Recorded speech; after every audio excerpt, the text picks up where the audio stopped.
Laurel. Thank you for joining me and being my guest on the Resilient Entrepreneur Show. Hi, Kate. It's great to be here. I'm so excited to be here and talk to you today. I am grateful for Shireen's introduction. Laurel Carpenter, you're the co-founder of Pearl Consulting in New York City, and you've been a business owner a little over 8 years now. Tell us a little bit about your business. Sure. So I am a brand strategist and copywriter, and I work with purpose-led founders. I'm actually in the middle of clarifying that ICP a little bit more, and I'm really excited about that. So I used to like to say we help our clients find the magic in their message. We use client insights to inform brand positioning, and I have a 3-step process of positioning, clarity, and personality that I do with all my clients before we write a word. So that's what I I love do. it. And then you're transitioning your own brand, which I think is always important, right? As you, as a business owner, are trying to reflect and adapt to your ICP. So tell me a little bit more about your newer focus of who you're trying to work with. So I have been saying purpose-led founders for a very long time in my business. And I worked with a coach last year who had come from the B2B content world. And he kept saying purpose-led is vague. Purpose-led is, what does that mean? And I have been on a quest to define exactly what that means for my business and for my clients. And I noticed that there's a common thread in a lot of my clients. I don't exclusively work with women, but a lot of my clients are women entrepreneurs who came from corporate and they want to build something better than what they had in the corporate world. They may not be working with purpose driven businesses in their new business, but they want to do good. They want their money to go to good causes. They want to hire people that might be underrepresented.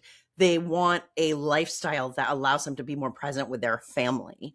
And I have noticed that is a really common theme among almost all of the clients I have worked with in the last few years, whether they're like a visual creative, whether they're a fractional CMO, a lot of fractional CMOs I work with, and fractionals of all kinds. And when they're building their businesses, they want to do it their way and they want to do it better than what they experience in their 9 to 5 life. And I call it this type the quiet activist. And I wrote a LinkedIn post about it recently, and I got the most impressions, comments, likes, shares, and reposts that I have ever gotten. And it was very exciting for me because I've been posting on LinkedIn for 5 years and I've had some posts do well and I have gotten clients from LinkedIn, but I was like, wow, I hit a nerve with this quiet activist business.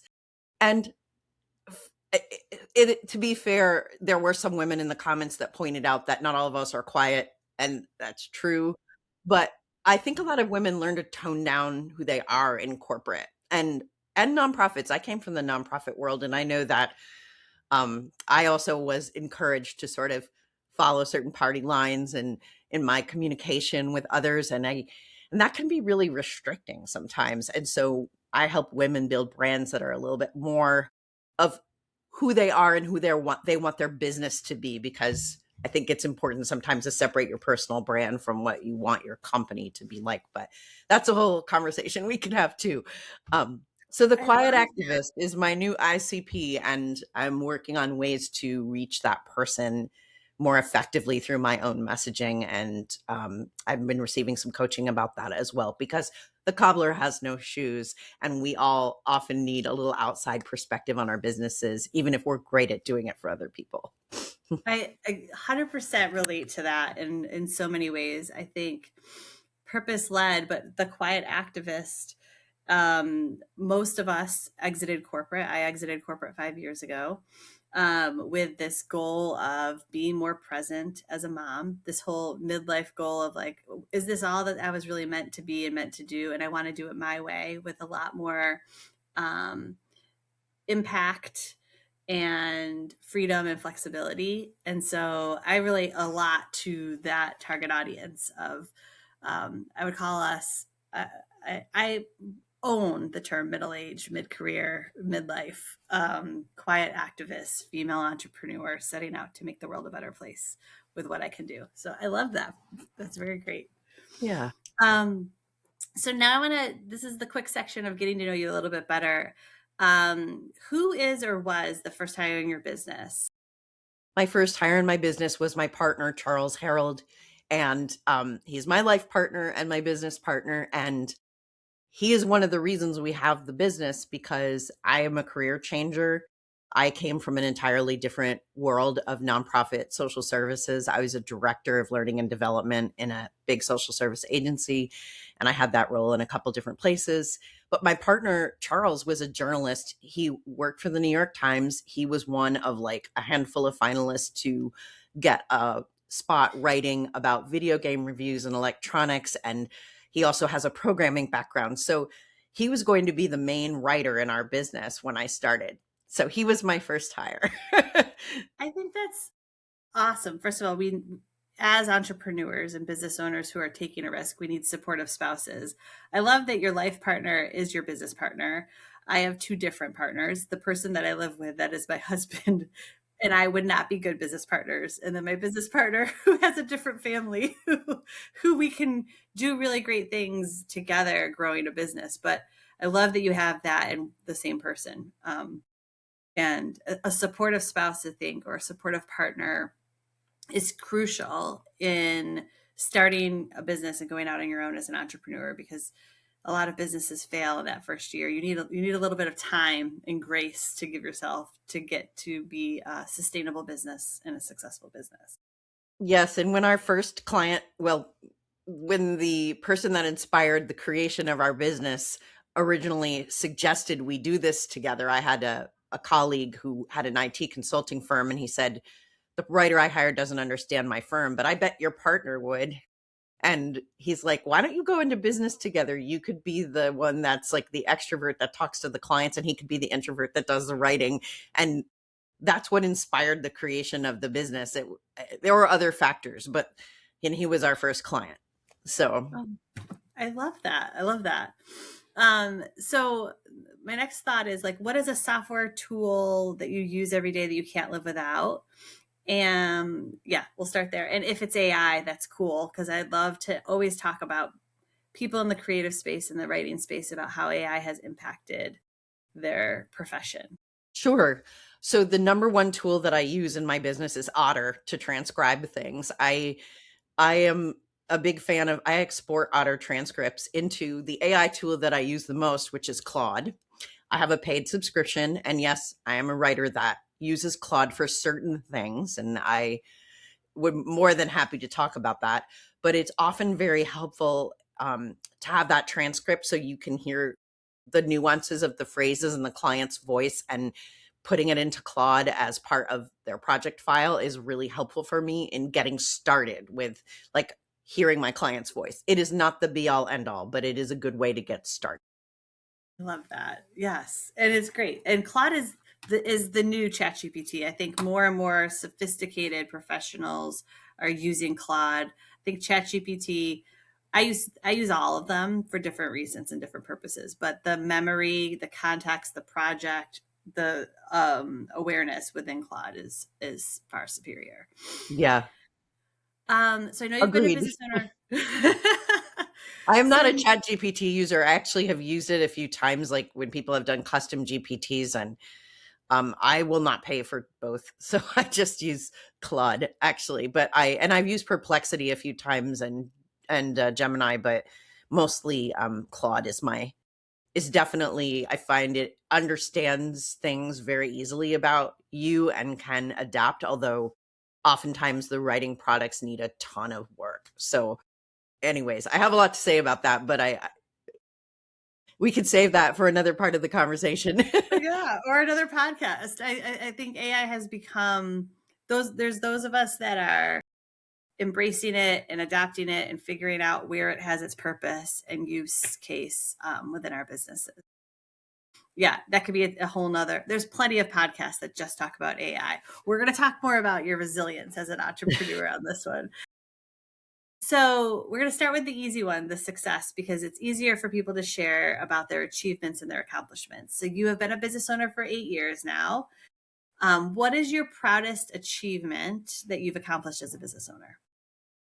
Honestly, surviving the pandemic and actually thriving. We made a big pivot during the pandemic that I think allowed us to work differently with clients. And I think that that actually saved the business. And I'm very proud of that. And also that I have to say that I really love the clients we work with. And I feel like when someone decides to work with us, it's usually like it's usually because the fit feels really right and that we can actually help them with their problem. And so, but I'm really proud that we survived the pandemic and have been able to pivot. And that was not easy. It was No, really difficult. adaptability. Yeah, for sure. You need to be able to be adaptable. And finding the right fit for a client, I think, is important too, right? Being able to say no to a customer that maybe is not the right fit or isn't going to be aligned with your process or listen to your expertise. I think that's really hard for new business owners Or maybe to it's be able just to not discern. right. Maybe they need something different. And I have to say this because I think it's important that I have actually had clients where I said, I think you would be better served doing that something else instead of working with us. And here's what it is. And I'm happy to connect you with that person, which I feel strongly about that. Like it is so much money to spend on marketing. Like it is hard to know what direction to go in. And sometimes when you're in the beginning of your business or even when you're in the middle of it, people will try to sell you and pitch you all these solutions and they might not be the right solution for you. So I'm really committed to making sure that I let clients know if I think it's not the right solution for them. So, I think that's high integrity and hugely important. And having the right referral partners that are complementary, that do things a little bit different, that you can then send them to. I have spent a lot of time building a referral partnership ecosystem of similar like-minded entrepreneurs that have different services that I can refer people to, especially if we have the same type of customer but different services that we offer. I think that's huge, and it takes a lot of courage and maturity as a business owner to tell someone that you're not the right solution for them, and not just be chasing the revenue. right. Yep. I agree. So it's a resilient entrepreneur show because we know that all success doesn't come easy. It is earned, and most of us, having been business owners for multiple years, have made mistakes or have had hard lessons or learning opportunities along that growth journey. Will you share with us about a mistake, a failure, or a lesson learned? Sure. So I was hired by someone I knew who happened to be an aspiring career coach to help her with her brand messaging. And there is a client interview component. I interviewed some former ideal clients. We created our brand messaging. We wrote the website. And then the web designer um, who also viewed himself as an SEO specialist said, you need to keyword all of this copy with best career counselor in New York City. And I think he advised her to basically throw out all of our copy at the end of the process. And we had met him once, but we hadn't really dug deeply into the process with him. And I think that one of the biggest lessons learned is that when you work with a client, you've got to be on the same page. All the different consultants that work with that person, the web designer, the SEO person, the branding person, the copywriter, all need to be on the same page about what's the best thing to do for this client. Not if you are competing with each other and your points of view are different, you've got to be able to collaborate because it doesn't serve the client. And it was, that has never happened before or since. And I was very embarrassed about it because I felt that we could have negotiated with that person to, you know, compromise, whereas some of the keywords going to be, in fact, I think we did have one round where we rewrote some of it to keyword, but um, I felt that there has to be a marriage of the brand and the keywords, and that has to fit together. And it felt to me like the situation was my way or the highway with the web designer and SEO person. And I have many wonderful web designer friends and SEO friends in the industry, and we work well together. But I will never take on a project where we're not coordinated deeply with the other professionals involved, because it only serves the client when all of those people are on the same page.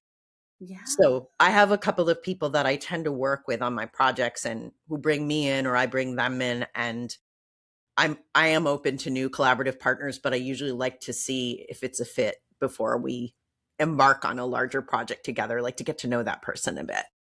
I love that lesson learned, because the client is at a disadvantage if they're listening to two conflicting expert advice from two different consultants, and if there's not that upfront collaboration and communication of what is the expectation and outcome that we're working towards that's in the best interest of the customer. It's not there shouldn't be competition between consulting partners, right? And excuse me, I think even more importantly, you've learned that, and now you've incorporated ways to maybe bring in partners that you prefer to work with, and have partners that you prefer to work with bring you in, and then have that like upfront expectation and clarification and communication is huge, because again, you're both working towards the same desired outcome, which is client success. um, that's great. Yeah. And I think it's very easy for a solopreneur or new business owner to get overwhelmed by too much outside advice and expertise from different consultants. Um, that's fun. So you've learned some lessons. You've grown. You have been successful at your business for 4 years or 8 years now. What's next? We're in a new year. We're heading into Q2 already. Somehow we're halfway through. What is the plan of how you plan to grow your business for this year? So I'm definitely looking to grow in terms of revenue, and I want to research my ideal client profile, the quiet activist, a little more before I fully commit, because one of the things that has happened in our business is that we've changed our ICP a number of times, our ideal client profile. And I think that I have been advised, and it's interesting, I've been advised to quote, swim upstream in the market and try to work with more like founders that are wanting to scale or startups and stuff like that. But that is an easy thing for people to say if they came from like the B2B marketing world and they have worked in a company as head of content. It's not that easy to swim upstream if you don't have the connections to do so. So I feel actually pretty excited about this quiet activist ICP, and I plan to research that more. I plan to get in more rooms where that ICP is. That's one of my strategies, because for me, networking has always been a way that I get clients, I get referrals from other people. Um, and being in the right rooms, I think, is part of that process. And having more conversations with those ICPs and exploring that a little bit more, because I think that sometimes I have a sales process, but it can be exhausting to talk to lots and lots of people and realize that maybe not all of them are your ICP, and that you have to kind of, for me anyways, I like to focus on just having a couple of conversations that are just networking, and then maybe some that are more like fit calls every week. And increasing the number of fit calls with the right ICP is definitely on my radar. So, and I love that. And I think it's important that we've had to iterate in the business and respond to the market and to redefine our ICP. And I think once you've identified who you want to work with and who your ICP is, then that's when the referrals happen. I think I struggled personally as well with, if I'm not clear about who my target customer is and who I want to meet. There's a lot of people that I meet that would love to help, but if they don't know who I want to meet, they're going to send the wrong people to me. And so by being crystal clear up front with what is a quiet activist, where are the quiet activists, and how do I meet quiet activists, and then hopefully those of us that consider ourselves in that camp will refer other quiet activists. I love networking and referrals. That's my strength as well, and really how I've grown my business. And also why I love doing these podcasts is because then I meet one cool entrepreneur and learn their story, and then they introduce me to someone else, and it kind of has bloomed and blossomed from there. right. Another strategy that I'm looking into is I've been invited to join a networking group where a web designer I've worked with and an SEO person I've worked with are um, already in. And that can be really helpful when you already have like a sphere of, like they would call it in the BNI days, a marketing sphere of people that actually are well suited to work together. Yeah. So if you already have people in your network you work well with, forming collectives, or I'm part of a collective with another designer that I have worked with. And so getting really clear on like who those best Yeah. fit referral partners are as well. I like that. I've tried to join those. I like the word collective. I like try to join those leads and referral networks and groups of similar like-minded people. Um, I like your strategy. So how can I help? I would say that I would love to talk to more quiet activists, at least for market research. That would be really helpful. I got such a response to that and I'd like to explore it more. So if you run into people that maybe are making that transition either from corporate or nonprofit as well, I don't want to leave my nonprofit friends out of this equation, because I think it can actually be even harder to make the transition if you came from nonprofit life to entrepreneur life, having done it myself.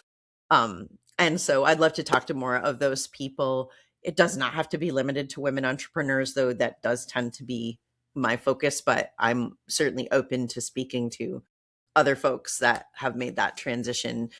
Um, and I would say that people that are maybe open to doing things more creatively, like getting client insights, taking a little bit more of a deep dive into their branding than just what a prompt can provide. So, Yeah, I love that. I will definitely think I'm in a lot of spheres of influence of women entrepreneurs and groups. So offline, I will talk to you more about, I don't know, I do NABO and WBON and entrepreneurs and I'm down in Raleigh, North Carolina, not in your New York City area, but I'm sure you have similar groups. So I just um, talked to someone who was in Nashville the other day who just started her own business, and we were talking about working together, a fractional CHRO, and that was really interesting. So I'm totally open to working with people all over the country. yeah, and I'm definitely in the same space, the fractional space. So we will have to brainstorm about how we can help each other's businesses grow with leads and referrals. So Yeah. this has been great. I really enjoyed getting to know you and learn more about your business and your partnership and your ICP that I totally relate to, and this quiet activist idea. So thank you for being my guest and being open and honest and sharing your stories about being an entrepreneur and a resilient entrepreneur. I always end with, now that you've been on my show, who do you recommend that I interview next? So I have a client, that my fractional CMO client, who has actually done really well with pivoting her brand into the We Speak Fluent Lawyer um, business. And her name is Erica Steinberg, and she's uh, really a terrific guest, and she has her own podcast called Around the Ladder. So maybe you could do an exchange. Um, that's one suggestion.